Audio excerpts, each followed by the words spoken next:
Hi everyone. Thank you to the people on the channel following and watching what's been happening over the last couple of days. It's been super intense and it was a lot of work for me to get everything up in a timely manner. Whenever we have something really intensely dramatic happen in our lives, I know I have a lot of footage to edit and stuff to work on, so I'm proud of myself for getting it all up quickly. And yeah, so thank you to the few people who have shown compassion, and it was really intense. I know for those of you who've seen Thoth talk about it initially, that he expressed what happened from his perspective. I shared two videos, a two-part video of the day Thoth was hit by the bike, and I haven't come on and actually expressed what I felt like and what happened for me. So here I am, and I'm gonna want to talk a bit about it. I'm really grateful that even though I feel regretful that I wasn't there with him when he got hit by the bike, I had a really bad feeling when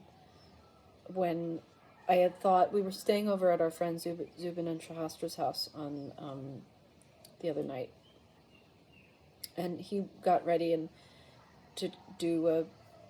and I thought he was just going to go do a performance. There's this covered space on their property that I thought he was just going to go over there and do a performance as usual. It was like 8 o'clock in the morning, and I just assumed that, and I didn't really ask him what he was going to do. And he got his violin and he did his whole ritual, and then he left, and I wasn't ready, so I thought he was going to be in a different space, so I brought the violin and the speaker and all these things down to this space where I thought he was going to be playing, and then I got there and he wasn't there, which really scared me, because I didn't actually know where he was at that moment, which was a weird feeling. You know, I've had traumatizing experiences in the past where I didn't know where he was, and you know, he doesn't have a phone or anything, so.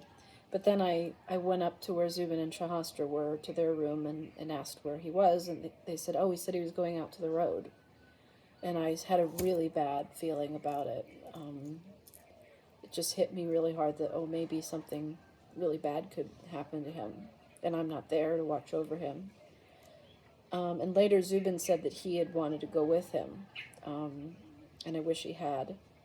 But instead, I should have said good morning to our friends, and thank you so much for letting us stay the night. And the view of the volcanoes was just amazing. Got to see all 4 volcanoes in the early morning. But I didn't. I just said I have to go out and find him. And so I started walking up to the road. I saw the spirit catcher. So I just assumed he was up at the top of the hill, because there's a long staircase to get down to their house. And I heard him coming, and I started my camera because I wanted to film the whole thing. I didn't know what he was up to, but I could see that the violin wasn't in his hand.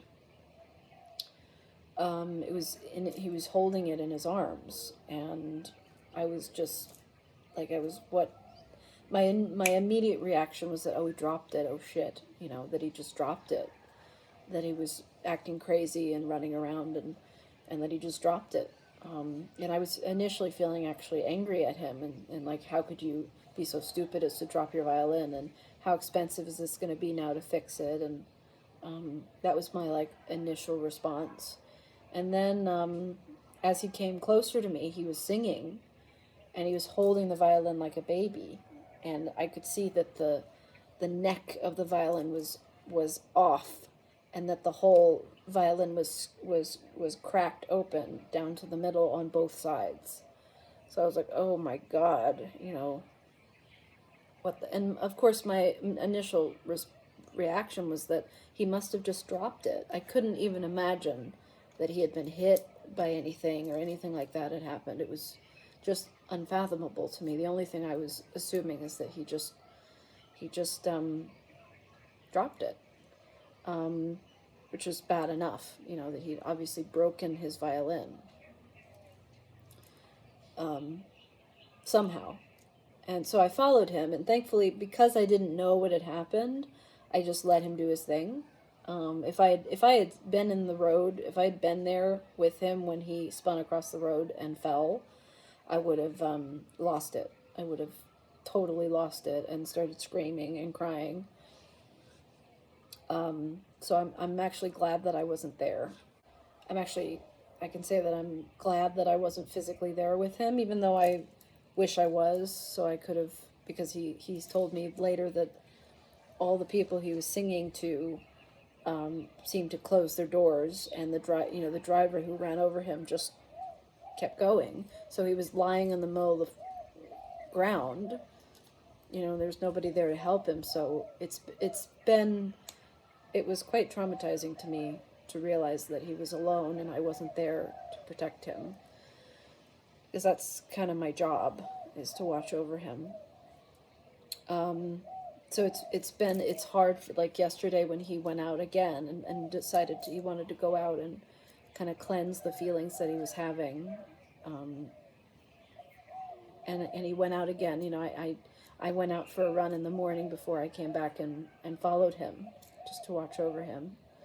And I think it's good to have a second pair of eyes with him, to watch out for bikes and stuff, because even on the side roads, it's still dangerous, because bikes are going to and fro all the time, everywhere.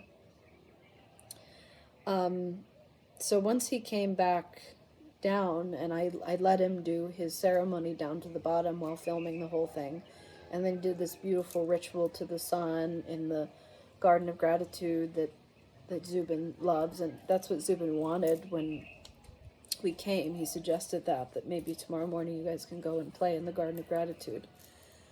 So, but once he finished, as I was watching him and filming him, I was seeing that, oh shit, this is really bad. And Zuby came down and was saying, is everything okay? And he was seeing the violin. I was like, yeah, he broke his violin. And so I was looking and watching and just going, oh my God, this is something really bad happened. And he still Thoth hadn't told me, because he's so devotional. It's just crazy. I've never seen anyone like that in my life. Someone so devotional to their craft that he literally told me that he picked the violin up off the ground, basically dusted himself off and walked down and continued to sing as if nothing had happened. He didn't even know that he had been injured. So once he put the violin down and I went over to him, and I was, and I actually saw what had really happened, how badly it was destroyed. He told me I was hit by a motorbike, as you saw in the video, and I was just shocked. I was just I couldn't even believe it. It was the last thing in my mind that I would ever have thought would have happened to him. And he told me, I said, so what were you doing? Going across the street? And he said, yeah, I was going across the street singing to people. And I said, did you spin? And he said, yeah, because I've seen him. I have footage of him spinning across the road. And it's dangerous, he can't do that anymore. Because even if he didn't see cars, if he just starts to spin, then cars can show up. But I think that's the reason why he didn't actually get injured, is because maybe he spun in a way that made him just barely miss the driver. Anyway, I don't know, because I wasn't there. But I kind of got upset with him, and I was like, how could you have done that? You can't do anything like that. That's so dangerous. You can't spin across a road. Even if you don't see cars, it's a road, and there are bikes and cars on roads. And yesterday when he did his walkabout in the morning, he was a good boy, and he stopped, looked both ways really carefully, and walked across the road. So yeah, so my initial reaction was like being upset with him, and like, how could you, like crying and going, how could you have done this? That's so dangerous. Um, and then as I kept talking to him and looked at the violin, it really hit me so hard that, oh my God, he could have died. Um, that I literally could have walked up into the road and saw him on the ground, just like ripped to shreds, or with a broken arm or a leg, or just something really horrible. And he was there and he was alive, but I've been having visions of him dying doing this work prior to, and recent, like just yesterday I got my period, so it makes sense what I was feeling. But I was really in this space of that he could die very easily from doing, but I wasn't thinking of him getting hit by a bike and getting maimed. I was thinking more that he could just collapse while singing and have a heart attack or something, because what he does is extremely energetic and requires a lot of energy. So, and I've been thinking about him having some kind of dog tag on him or something with information to reach our host and reach me and have his name and all that, which he really does need to have um, for safety. Because my thought has always been that if he did fall or get hurt, that people would immediately come to his aid. But he told me, that all these Balinese people who had been watching him just closed their doors and ran away because they were probably just scared. So that scared me in terms of, it might be that he would fall and nobody would be there to help him, like what happened. So I was really scared. It just hit me really, really hard. I shared the video on Instagram and on our YouTube page. Part of the video was me just sobbing, and like that scream crying experience of where I'm just out of control and really in this space of that something really horrific could have happened. And even though he was there and alive and safe, I really got into this very, very, very scary mind. Because literally just a few days earlier, I had been envisioning him dying. And the other day, just a few days ago, he came back really late from a walkabout, and I was getting really scared that maybe he had fallen and something had happened, and I didn't know where he was. And I didn't know where he was then that day because he didn't tell me. I'd actually walked out to the Yellow Buddha temple the other day looking for him, just because I just wanted to film him. And because I'd seen him on my way back home. He was going out and I was coming home. And so I went home and showered, and then I went back out to try and find him, but he wasn't there. So later he told me he had gone a different direction, but he didn't tell me beforehand. So, but now he's, he knows where he's going to go before he goes, so I can find him. But I think, at least for a while, I'm going to have to follow him, and he needs to have something on him with information in case, because he doesn't have a phone on him or anything. Or at least for me to know, what path he's following, so that if he's late, that I can, know where to find him. I really want him to have that freedom to do his thing and me not to be hovering over him. I don't want to do that. That's been the freedom, actually, of him going and doing these walkabouts, is that I'm not hovering over him and feeling like I have to be protective of him, which all the times that he's done walkabouts for the past 2 years in particular, when we were in Mexico and Europe and Eastern Europe and even parts of Asia, because we don't know the area, I really do have to go out with him. I can't just let him go and say, oh, I'll see you later, because it's not like he would even really know how to get back to our house. Here I feel safer because I know what directions he's going, and but that thing of people not helping him really scared me.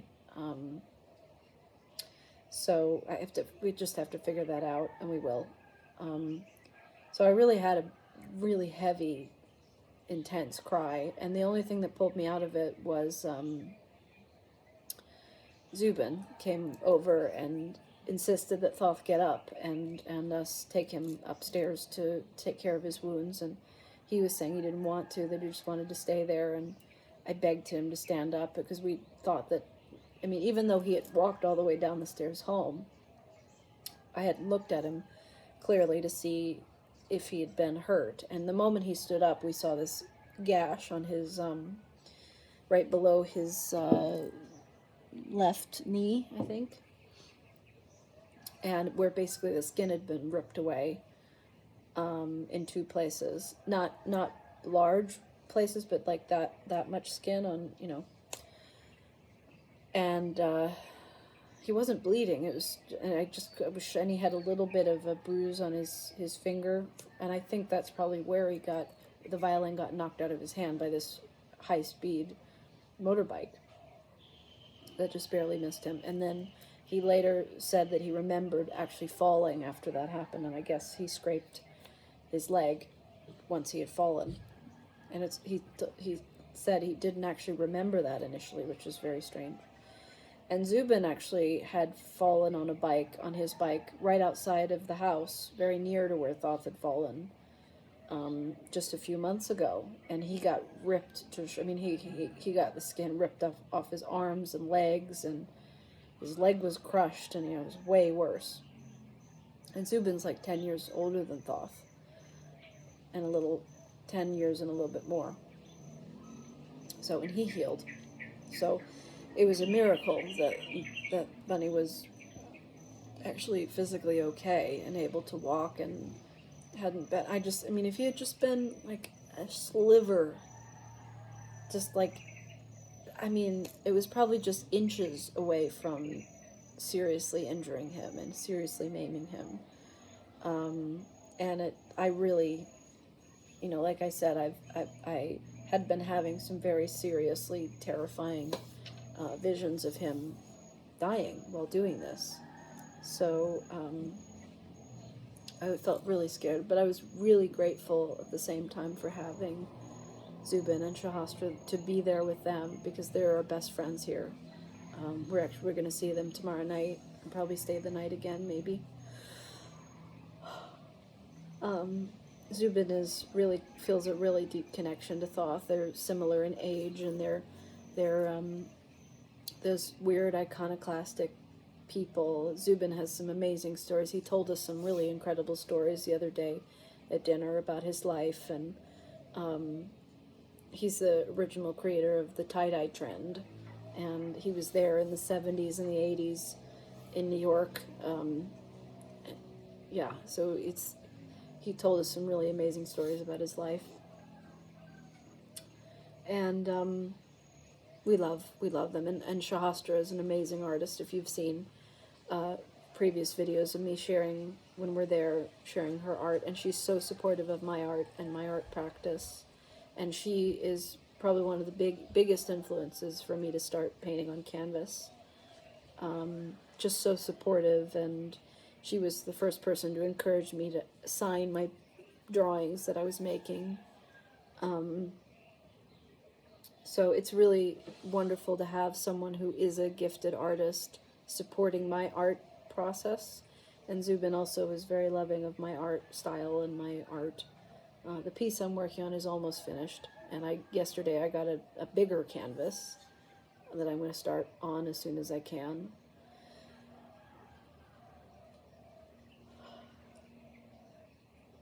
So, and we're back home, and our lives are kind of back to normal, which feels really good. I'm going to try to get Mimi a leash and train her to walk on a leash so she can come out with us on runs and walks to dinner and stuff. Life is just so weird, because one moment you can just have a normal life and everything's normal, and the next moment something horrifying happens, and no matter how great your life is, and our life is pretty great. It's like when we came home yesterday, from Zuby's house, it was just so eerie that everything was back. Our little house was there. Mimi was cozy in her little hovel, and She's very attached to us. It's really cute how she's so attached to us, especially me. She's very she gets very needy when we go on trips because she's suddenly in an unfamiliar place and she doesn't sleep as well. And she loves being around us, and she wants to be with us all the time, and it's just really cute. I'm greatly grateful for her, and she's such a comfort to me. She really makes our lives feel very homey and cozy. So, yeah, life is crazy, isn't it?